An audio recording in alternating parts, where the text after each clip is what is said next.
Hey there, planners. Today I want to talk about how I use my paper planning system in conjunction with a digital planning tool, which is the Google Calendar, and how I functionally set up my Google Calendar in order to maximize my paper planning. And I'm actually going to build out a Google Calendar very similar to the one I use in my life with you today. So go grab your planners and let's get planning. So as many of you know, I love paper planning. I also like digital planning, and I kind of bounce back and forth and pick and choose and use both styles of planning in my overarching system to be the most productive. And one of the digital tools that I use most frequently that I very rarely talk about is my Google Calendar. So I have spent a lot of time color coding and building out different sets of calendars and hooking all of my family up together in the Google Calendar so that we can all stay on the same page. And it is really a functional tool because quite often I will switch my planner system, my paper planning system, throughout the year to meet my needs. So right now I'm in an Erin Condren summer planner that I Franken planned. If you want to see more about that, I'll have some videos listed down below. But in the fall or in the winter, later this year, I may be in a different planner system depending on what my needs are there. One thing that I can always count on, and my family can count on as well, is our digital Google Family Calendar. This is where we put all of our future events in, we keep our meal plan in, we always have that available to reference. So I'm actually going to walk through step by step how I built this calendar out and show you some of the tips and tricks that I have found is really handy. So before I dive in, let me say welcome to those of you who are new to Planning Annie. We are super excited that you're here today. We are a group of planner enthusiasts. We love being productive, getting things done, functional planning, nailing a to-do list, but we also love our planner supplies, including pens and stationery and different planner tools. So regardless of what planner you're using or where you are in your journey to be productive, we are really glad you're here and you're in the right spot. We hope that you consider subscribing and becoming a permanent part of our tribe, and we ask that you join us down in the comments for some discussion. Look at the questions down there, ask your own questions, give some answers and thoughts. We love to have discussion down in the comments after the video. All right, with that, let me switch over to my laptop and we'll actually go through the steps of building a calendar. All right, so I've opened up my Google Calendar associated with my Planning Annie Google account. And this is not a calendar that I use very frequently. I actually don't use it at all, so it's pretty out of the box. If you have a Google account, a Gmail address, and you log in to the calendar, and you can do that by coming over here to the waffle, and this is the waffle, and then scrolling down and clicking on calendar. This is kind of the out-of-the-box version that you're going to see. So I'll walk you through just sort of the layout here and some of the basic options and some of the first steps that I would want to take. So what I actually see listed on the calendar in this view is all of the holidays. And if I come over here, I can see there are holidays, US holidays is checked. If I uncheck that, you see everything goes away. So really all I have on this calendar are the US holidays. The view that I'm looking at is called the schedule view. And you can tell because up here in this drop-down box, the schedule view is selected. If I changed this to the weekly view, then I'm just gonna get a look at the week. If I changed this to the monthly view, then I actually get a monthly calendar. And then I can look at 4 days at a time, or I can actually just look at a single day. So there's lots of different ways to look at it. My favorite is actually the schedule view. I really like this, and it will make more sense why this is my favorite view after I have put some things in here. Okay, so that's the first thing, is just out of the box, this is what it looks like. You can see over here on the left-hand side, you have a miniature calendar. You can see it's a Sunday start. I cannot stand Sunday start monthly calendars. I don't know why, my brain doesn't work that way. So that is something that I would like to fix. So in case you are like me, I'm going to show you how to fix that. So over here on the top right, there is a settings menu. I'm going to open that up and go to settings. And then I get like a lot of other options here. So language, the date format, what country am I in, the time format. I can see the time zone. I can also get a world clock if I want to. I can set defaults for when I create events. What's the default for how long that event is going to be? Right now it's set to 60 minutes. I could change it to 30 or 45. Lots of options there. I can give permission to other people to see my events. If I had other people using this calendar, that's a great collaboration tool. I won't go too much into that. Where I want to get down to is view options. So I've got, yes, I want to see the weekends. I want to show declined events. I do want to show the week numbers. I really like to see week numbers.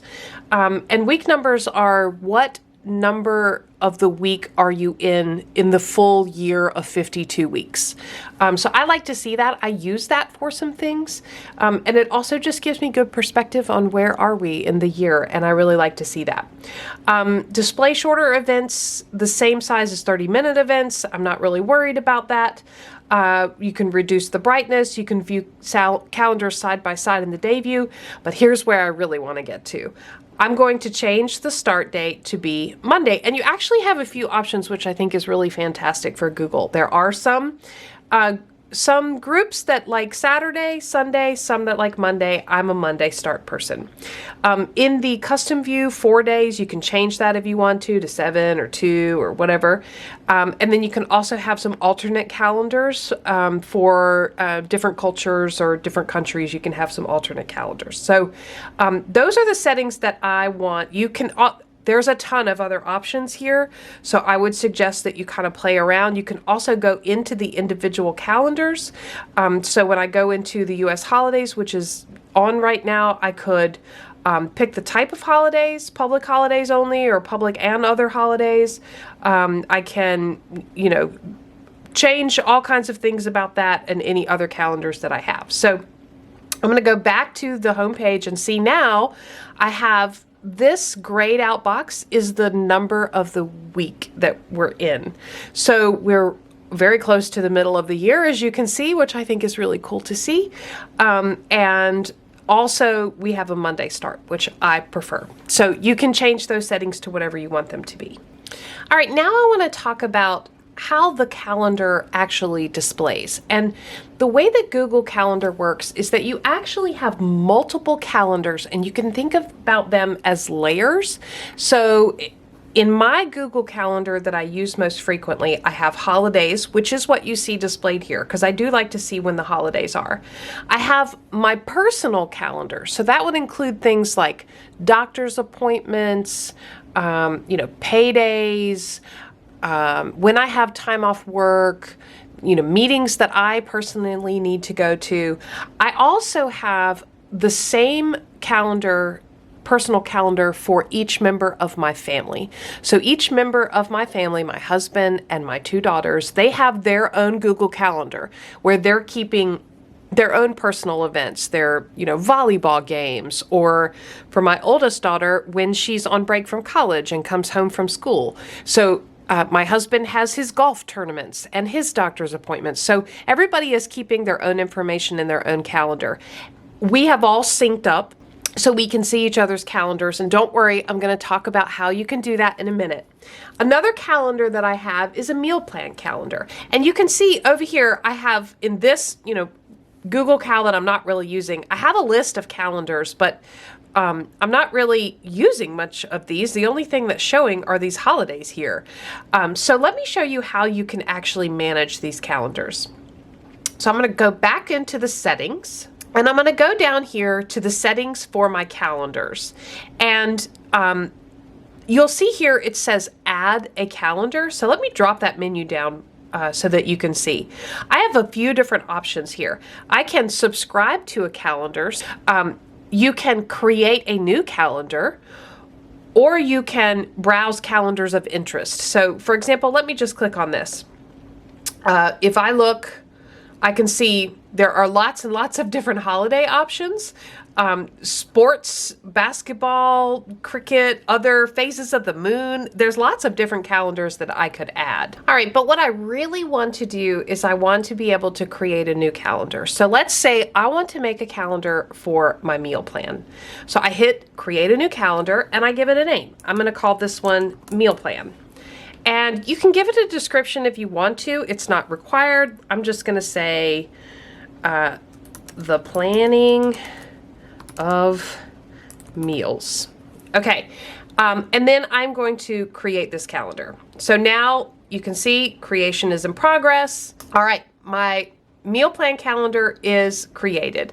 So I'm going to go back out of settings, and now I can see over here in the list of my calendars that I have a meal plan calendar. Okay, I think that green is ugly and it doesn't really represent meals to me. So I'm going to click on these three little dots, which are the options for the new calendar I just created. And I have a couple of different things I can do. I can display this calendar only. So that's a quick way to uncheck all the other calendars. I can hide this from my list. So that is to get rid of it, but to not delete it. I can go to the settings and sharing, and then I can change the color, which I think is really cool, and you can even add custom colors. Now this is where you can have a lot of creative fun with custom colors. So I like to go on like Pinterest or just Google a color palette and then find one that I really like and then get those hex codes for those colors, and then you can set up, I'll just show you, you can set up your own custom color by entering your hex code. So you can have a lot of fun making your calendar very aesthetic. But for this one, I'm just going to stick to the common colors here, and I really like this radicchio. So I'm going to change my meal plan to that. Now, what does it look like when I use it? So let me go over here to create, and I'm going to create an event, and it's going to ask me what calendar am I using. So I'm just going to click here, and I'm going to say, nope, this is a meal plan item. And then I'm going to say, we're going to have barbecue chicken for dinner. And this is going to be an all-day item because I don't really want it to take up a specific amount of time. Now you can, if you know you're going to have dinner, let's say this is happening on Saturday the 3rd, and I'm going to select, I'm going to cook from, let's say 6 p.m. Dinner is from 6 to 7 p.m. Okay? I could add guest, which is pretty cool. If this is a neighborhood cookout, I could go in here, and if I click, I'm not going to click in here because if I do, it will immediately pull up the email addresses of my contacts, and I'm not sure all of my contacts want the world of YouTube knowing what their email addresses are, but if you click in here, your contacts will show up here, or you can enter email addresses, and it will actually send a notification to those folks. You can add a location, description, you can attach a menu if you wanted to, you can do all kinds of things. For my family, so we use this just as a family item. I actually make these all day items so they just appear at the top of the calendar, and you know, that's just the way it appears. So, all right, I've got that. I'm gonna hit save. Now you can see up here on the 3rd, I have barbecue chicken. If I change this to the weekly view, you can also see, this is what I meant by having it, when it's an all-day item, it just appears at the top. I like to see the meal plan up at the top.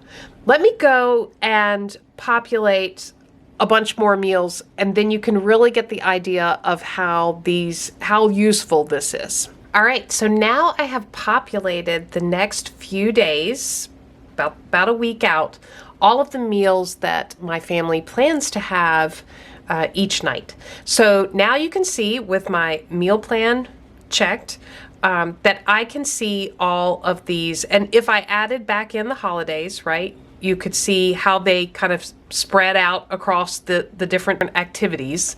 But here is the meal plan. Now, what's really cool about it is I obviously can get to my Google Calendar on my phone. I can take it to the grocery store with me. I could have that right there.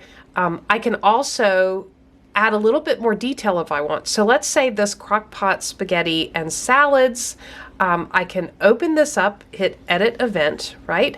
And now I've got some space to, again, add a location, invite some people, or down here, I could even do, a grocery list if I wanted to, or enter a recipe. So you could actually add in that information right here and have it, with you wherever you go. So there's a lot of possibilities here. I simply use this for tracking meal plan. And if you're a mom or a dad who cooks and you get so tired of that question from your kids, what's for dinner? Get everybody hooked up and synced up on the Google Cal, and then they can just look and see for themselves. And so anyway, I find this very handy. So this is one really functional way that I use this. I'm going to add in a bit more detail from my from my personal calendar, so you can see kind of how it overlays, and then we'll take a look at the different views. Here's a view of the calendar a little bit more filled out. So this looks more like what my shared Google Calendar actually looks like. I have my own personal calendar. I have a calendar for my dog.